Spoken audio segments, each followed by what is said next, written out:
Good morning, everyone. Happy Thursday morning to you. My name is Don K. Preston. I am the president of Preterist Research Institute of Ardmore, Oklahoma, and this is what I call my morning musings.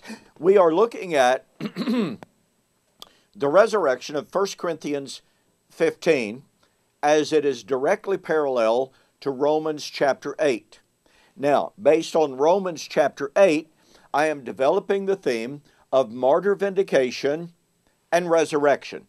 Because Paul said, I reckon that the suffering of this present time is not worthy to be compared with the glory that is about to be revealed in us. They were being persecuted right then, right there, for their faith in Jesus Christ.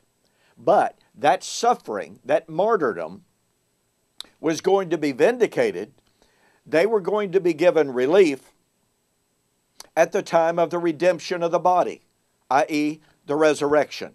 So what I've been sharing with you is how throughout the entirety of the New Testament, this motif of persecution and coming vindication, coming relief, coming glorification, coming manifestation, and coming resurrection are all tied together temporally. Invariably, the coming vindication and the coming of the day of the Lord for the resurrection is posited as coming very, very soon. Now I want very quickly, since in the last video I introduced to you the concept that the book of Revelation, chapter 17, really through chapter 21, posits for us the idea of the soon coming vindication of the martyrs at the fall of Babylon. Okay, now hang on to that, all right? And let me walk through very quickly, by rehearsal, some of the passages that we have seen that tie martyr vindication and coming day of the Lord, coming judgment, coming resurrection together. Matthew chapter 23 serves as a foundational text.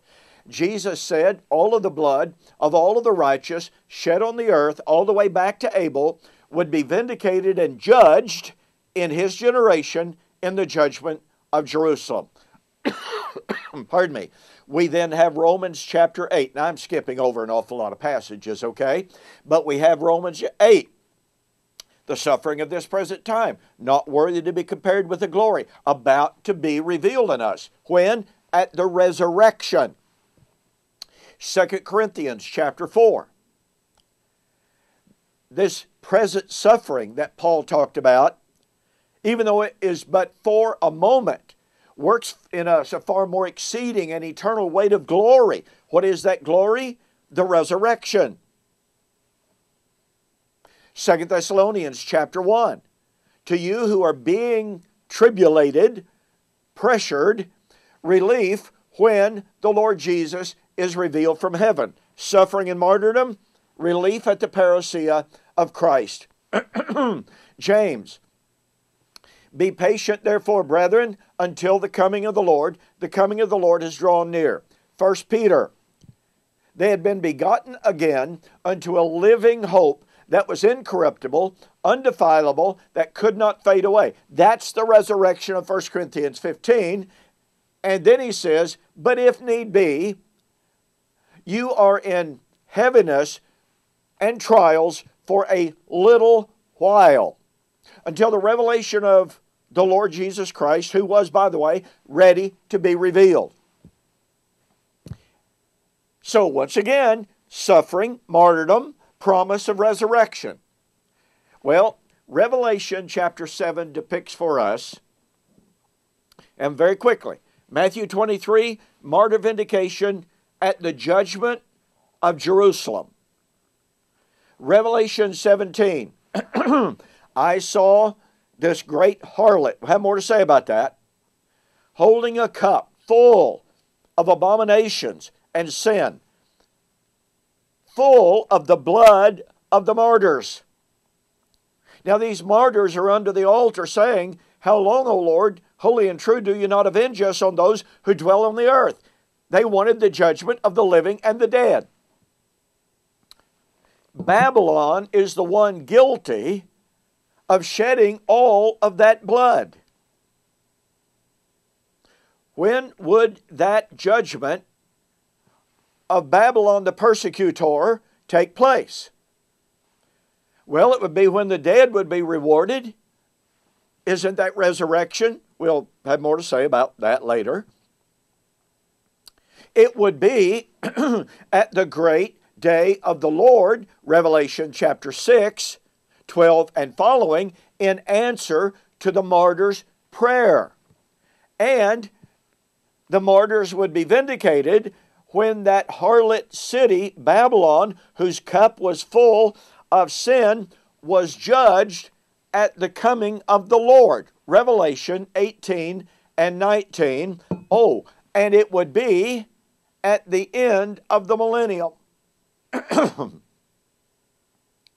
This theme, martyr vindication, coming imminent judgment, coming imminent vindication, coming judgment and resurrection, permeates the book of Revelation.